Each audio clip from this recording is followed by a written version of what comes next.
नमस्कार दोस्तों, welcome to the PK the studio. तो आज बात करेंगे हम बीएसएफ द्वारा जारी की गई नई वैकेंसी। कुल पद है उसके 228। इस वैकेंसी में बीएसएफ के ट्रेड्समैन के लिए, हेड कांस्टेबल के लिए, एएसआई के लिए, एसआई के लिए, इन सब के लिए ये वैकेंसी जारी की गई। तो अपन इनमें स्टार्टिंग से बात करते हैं। हर जिस भी ट्रेडमैन या एएसआई किसी के लिए भी जारी की उसके विस्तार से बात करते हैं। तो देखिए, इसमें टोटल पद है 228। तो और इसमें अब पहले बात करेंगे अपन ट्रेडमैन कांस्टेबल के लिए। तो जो कांस्टेबल ट्रेडमैन के लिए है वो टोटल पद है, आपको बता दूं वो है 75, यानी 75 पद है। तो इसमें ये जो दोनों पद है सिर्फ 2 ट्रेड के लिए ही भरे जाएंगे। हाँ जी, सिर्फ 2 ट्रेड। तो उसमें एक ट्रेड आपका रहेगा मोची और दूसरा रहेगा दर्जी। इन दोनों के लिए ये भरी जाएगी 75 पद, यानी 75 पोस्ट के लिए। अब अपन बात कर लेते हैं कि क्या क्वालिफ़िकेशन होनी चाहिए, क्या एज होनी चाहिए इसके लिए। तो देखिए दोस्तों, जो कांस्टेबल ट्रेडमैन मोची और दर्जी के लिए है उसका एक जो क्वालिफ़िकेशन है वो आपका पहला तो ये रहेगा कि आप 10वीं पास होने चाहिए। हाँ जी, 10th पास होना चाहिए आपका। 10th पास के अलावा आपके पास 2 साल का एक्सपीरियंस होना चाहिए पर्टिकुलर फील्ड में। मान लीजिए आप मोची के लिए कर रहे हो तो भी आपको 2 साल का एक्सपीरियंस वहाँ दिखाना पड़ेगा, और दर्जी के लिए भी दे रहे हो तो भी वहाँ पर आपको 2 साल का एक्सपीरियंस दिखाना पड़ेगा। इसके लिए आपको एक्सपीरियंस सर्टिफिकेट बनाना पड़ेगा और 10th की मार्कशीट दोनों आपको वहाँ देनी पड़ेगी। ठीक है, अब बात करेंगे अपन की एज लिमिट क्या होनी चाहिए कांस्टेबल ट्रेडमैन दर्जी और मोची के लिए। तो दोस्तों, कांस्टेबल ट्रेड्समैन के लिए जो एज लिमिट है वो आपकी रहेगी 18 से 23 साल जनरल के लिए, और जो बाकी कोटा रहता है वो बराबर लगा रहेगा। जैसे मान लीजिए ओबीसी वाले को 3 साल का मिलता है, एससी एसटी वालों को जो उस हिसाब से मिलता है वो लगेगा उनका। ठीक है, लेकिन जो जनरल वाला है अगर कोई भरता है तो उसके लिए रहेगा 18 से 23 साल।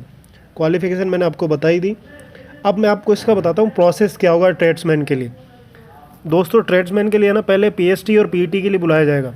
अब पीएसटी और पीईटी क्या होता है मैं आपको बता देता हूँ।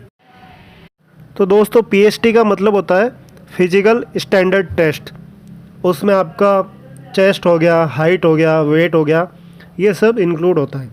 और उसके अलावा है फिजिकल एफिशिएंसी टेस्ट होता है पीईटी का मतलब। इसमें आपकी जो दौड़ हो गई या फिर लॉन्ग जंप, हाई जंप, ये हो गए, ये आपके आते हैं पीईटी में।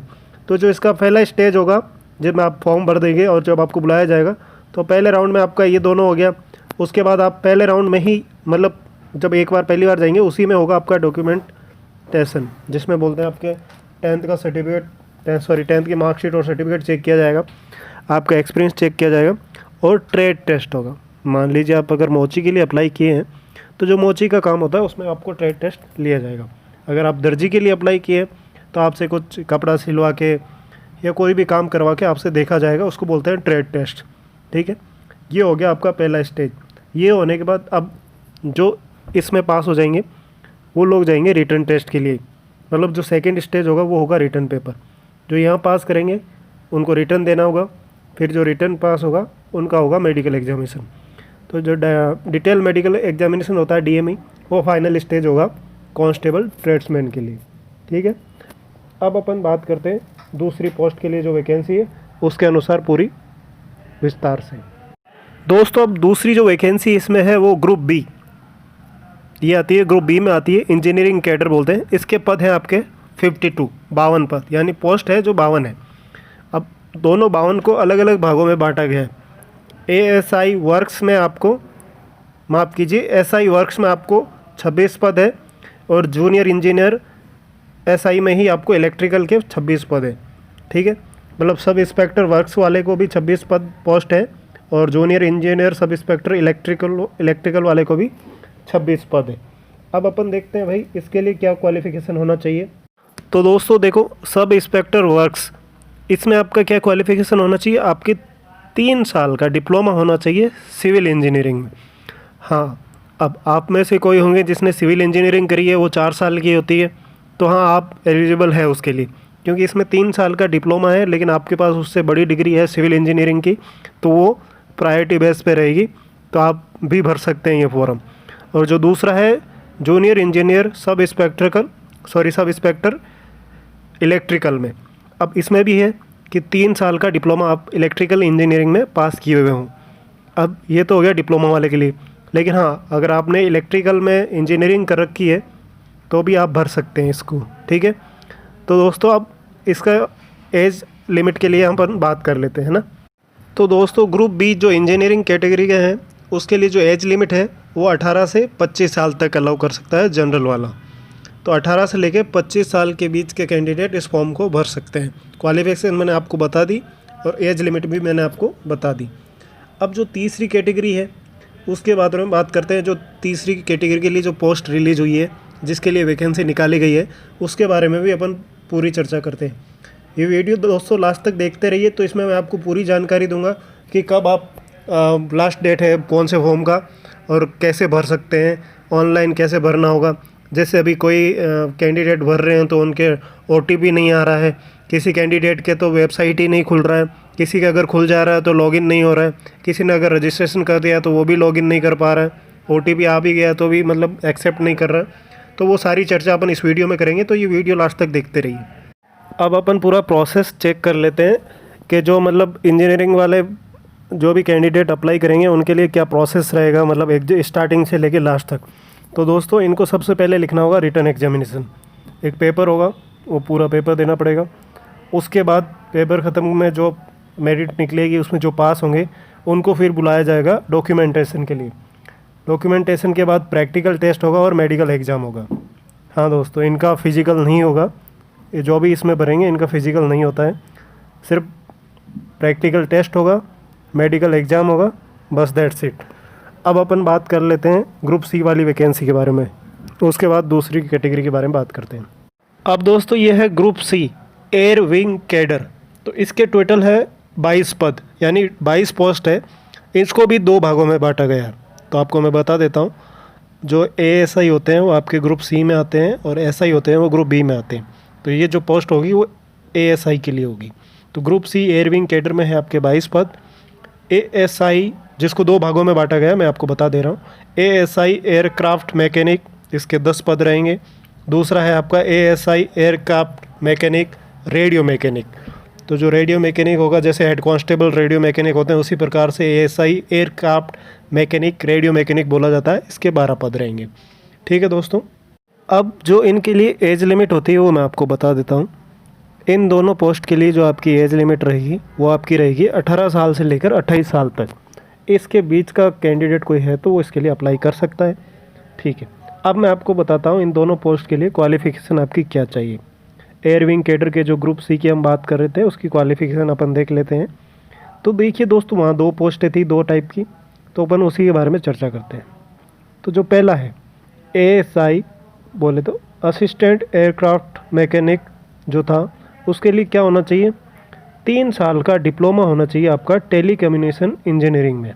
हाँ दोस्तों, टेलीकम्युनिकेशन इंजीनियरिंग है, उसमें 3 साल का डिप्लोमा होना चाहिए। जैसे टेलीकम्युनिकेशन में इंजीनियरिंग भी होती है 4 साल की, वो भी है तो वो भी चलेगा, ठीक है। क्योंकि आपको उससे अच्छी मतलब आपने इंजीनियरिंग कर रखी है, वहाँ डिप्लोमा वाला चाहिए, तो आप इंजीनियर है तो आपको प्रायोरिटी बेस पे आपको लिया जाएगा, उसमें कोई प्रॉब्लम नहीं है, ठीक है।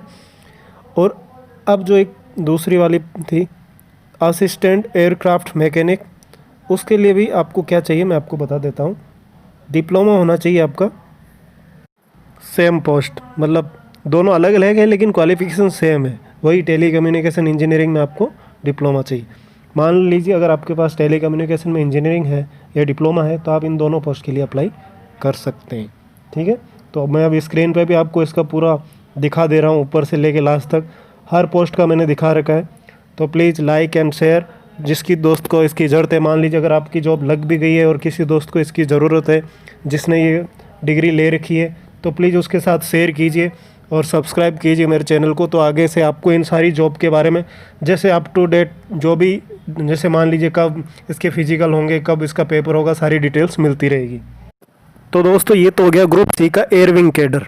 अब दूसरा एक और ग्रुप सी की वैकेंसी आई है, वो भी मैं आपको बता देता हूँ। पूरी वैकेंसी मैं आपको पूरा आराम से विस्तार से समझा रहा हूँ, तो जो भी जिस पद के लिए सूटेबल है वो आराम से सुन लीजिए। तो आपको जो मतलब सारे पद है, अगर सब, मेरे को लगता है ज़्यादातर सब ग्रेजुएट ही होंगे, तो देखते रहिए आपको कौन सी सूट करती है, आप कौन सी भर सकते हो, तो लास्ट तक इस वीडियो को देखते रहिए। तो दोस्तों अगली जो है ग्रुप सी की, जो नॉर्मल है, एयर विंग कैडर नहीं है, इसमें देखिए दोस्तों तीन है। मैं आपको बता देता हूँ कौन सी है। पहली है ड्राफ्ट्समैन, उसके लिए एक पद है, वो एएसआई रहेगा, ठीक है। अब मैं जैसा कि मैंने कहा, एएसआई और हेड कांस्टेबल दोनों ही ग्रुप सी में आते हैं ना। तो दूसरी है जो हेड कांस्टेबल प्लम्बर, उसके लिए भी एक पद है। तीसरा है हेड कांस्टेबल कारपेंटर या मैसन, ठीक है, इसके लिए आपके पास 3 पद है, ठीक है दोस्तों। तो ये ग्रुप सी की ये 3 वैकेंसी अलग अलग है। इसमें एक ड्राफ्ट्समैन चाहिए, उसके लिए एक पद है। प्लम्बर चाहिए, उसके लिए भी एक पद है। कारपेंटर या मैसन चाहिए, वो है 3 पद। अब दोस्तों अपन देख लेते हैं कि इसके लिए आपकी क्वालिफ़िकेशन क्या होनी चाहिए, ठीक है। तो पहले बात करते हैं एएसआई ड्राफ्ट्समैन, ठीक है। इसके लिए क्या ही चाहिए, 10वीं पास यानी मैट्रिक होनी चाहिए। उसके साथ होता है ड्राफ्ट्समैन का एक डिप्लोमा होता है दोस्तों। अगर आपने वो डिप्लोमा कर रखा है तो आप वो वैकेंसी के लिए फॉर्म भर सकते हैं। दूसरा है हेड कांस्टेबल प्लम्बर, तो इसके साथ भी क्या होता है, मैट्रिक पास करते ही एक आईटीआई होती है, आपको पता ही होगा। तो अगर आपने प्लम्बर में आईटीआई कर रखी है तो इसके लिए आप कर सकते हैं। तीसरी है दोस्तों हेड कांस्टेबल कारपेंटर या मैसन, उन दोनों के लिए भी क्या होनी चाहिए, आपके पास मैट्रिक होनी चाहिए विद आईटीआई, ठीक है दोस्तों। अगर आपने ये कर रखा है तो फॉर्म भर दीजिए, काफ़ी अच्छी पोस्ट है और मतलब आराम की जॉब है ये। अब जो दोस्तों एज लिमिट है आपकी ग्रुप सी नॉर्मल के लिए, वो है 18 साल से 25 साल तक, ठीक है। जो 18 से 25 के बीच का कैंडिडेट वो इसमें फॉर्म भर सकता है। अब देखिए दोस्तों, ग्रुप सी एयरविंग वाला और ग्रुप सी नॉर्मल वाला, इन दोनों का प्रोसेस क्या है, मतलब किस प्रोसीजर के अनुसार इनकी भर्ती होगी, स्टेज बाय स्टेज मैं आपको बताता हूँ, ठीक है। और आपकी स्क्रीन पे भी मैंने अपडेट कर दिया, तो यहाँ से भी आप देख सकते हैं, ठीक है।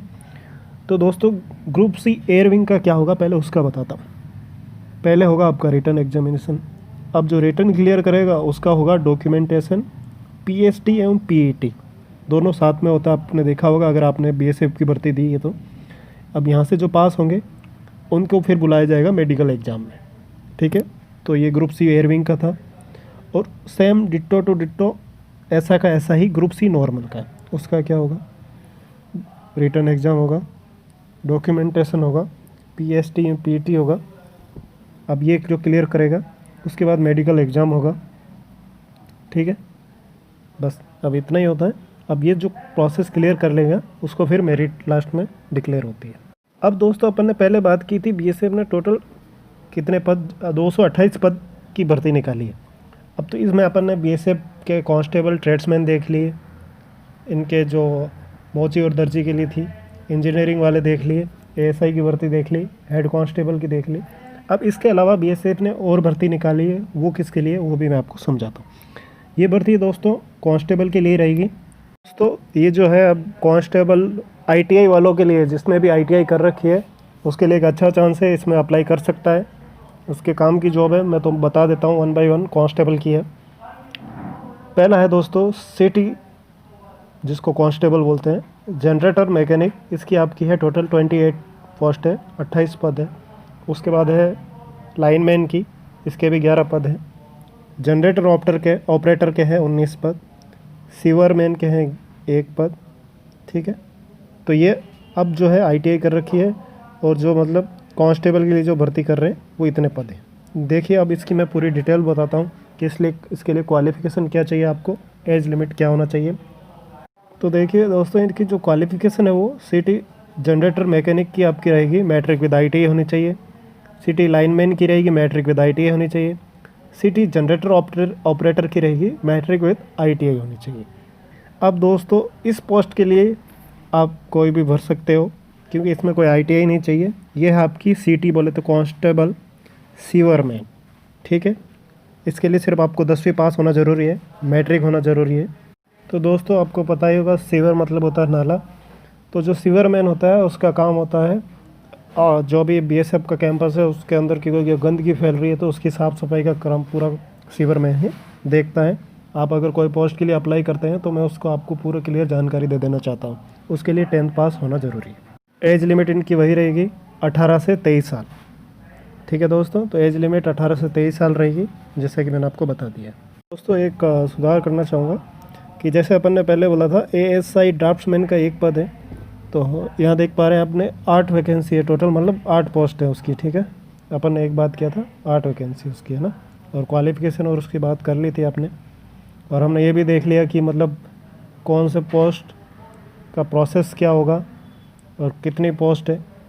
अब अपन बात करते हैं टोटल कि ये जैसे कि अभी आप फॉर्म भर रहे होंगे तो किसी का फॉर्म भरा जा रहा है, ऐसे बहुत कम लोग हैं कि जिनका फॉर्म भरा गया होगा, क्योंकि अभी BSF ने अपनी वेबसाइट भी अपडेट की है। तो वहाँ पर आप अगर जैसे OTP वाली प्रॉब्लम हो रही है कि मतलब आप भर भी रहे हो और किसी का खुल जा रहा है तो फिर वो OTP नहीं आ रहा है, तो मैं बता देता हूँ कि ये लास्ट डेट कब है, स्टार्टिंग डेट कब था करके ना। तो दोस्तों जैसे कि आप देख पा रहे हैं, जो कांस्टेबल ट्रेड्समैन की पदों की बात की थी उसमें लास्ट डेट आपकी है 23 अक्टूबर। हाँ जी 23 अक्टूबर, काफ़ी कम समय रह गया है। और जो दूसरी अपन ने बात की थी SI वर्क्स और जूनियर इंजीनियर SI इलेक्ट्रिकल, इसकी भी जो लास्ट डेट है वो 23 अक्टूबर है। इसके अलावा अपन ने ASI एयरक्राफ्ट मैकेनिक और एयरक्राफ्ट रेडियो मैकेनिक की बात की थी, उसकी भी जो लास्ट डेट रहेगी वो 23 अक्टूबर रहेगी, ठीक है। इसके अलावा जो ड्राफ्ट्समैन, हेड कांस्टेबल, जो ग्रुप C एयरविंग था ना, उसकी जो लास्ट डेट है वो 28 अक्टूबर रहेगी, ठीक है। तो अब ये आपके लास्ट है, और एक और वैकेंसी है दोस्तों, उसका मैं बता देता हूँ, ठीक है। तो 3 की आपकी रहेगी 23 अक्टूबर, एक की रहेगी आपकी 28 अक्टूबर, ठीक है दोस्तों। तो इसके बारे में और भी कोई भी अपडेट आता है, मान लीजिए जब भी फॉर्म भरना स्टार्ट हो जाएगा तो मैं आपको अपडेट कर दूंगा इस बारे में। तो इस चैनल पर बने रहने के लिए धन्यवाद। Please like, share and subscribe my channel. Thank you so much. जय हिंद। अगर कोई भी दोस्त इसकी पूरी PDF चाहता है जिसमें पूरा डिटेल्स हो, नोटिफिकेशन की PDF दोस्तों आई नहीं है, हाँ, लेकिन मेरे पास पूरा PDF है जिसमें सारी डिटेल्स इसकी लिखी हुई है।